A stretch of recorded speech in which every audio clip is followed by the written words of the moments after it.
Now, it's that time of year when most of us are dreaming of a Christmas getaway. But as our next guest will tell you, how you go about booking your holiday can make a big difference to your hip pocket. Savvy Shopaholic Jo Munro says you can bag international airfares for less than your weekly grocery bill. Here she is now from Melbourne. Jo, we love having you here. Hello. Tell us about these overseas flights for a couple of $100. You say the day and the time we choose makes a huge difference. So when's the best day to fly? It absolutely makes a massive difference. And look, the obvious things that we know is don't travel in school holidays and don't travel, pretty much weekends or if there's a big event happening, because the prices are sky high.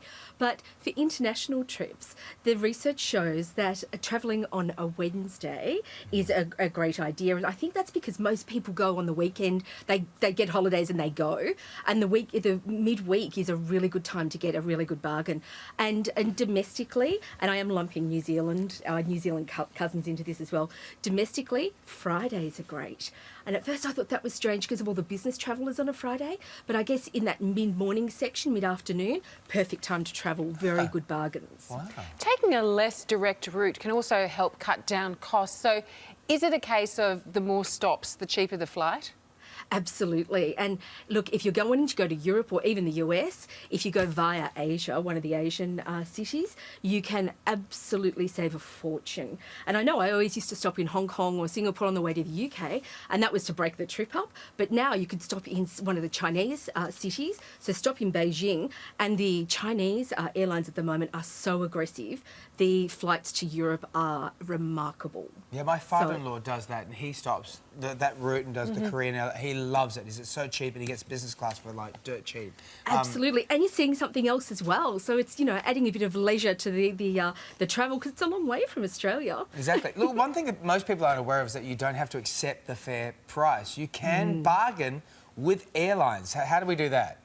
Well, firstly, I'm a big fan of research, because if you want to save money, it's all about the research. But once you get onto the travel engines, so the flight engines online, and have a look at the best price for the airfare that you can get from the airline, then you can shop around to another airline and see if they can price compare and maybe go a bit better for you. Or even some of the travel agents will price match. So get your best price first and then start having a bit of a negotiation. And often you do very well out of it because they want your business. Finally, Jo, you say the biggest savings come from booking your flight in advance. So how much earlier are we talking?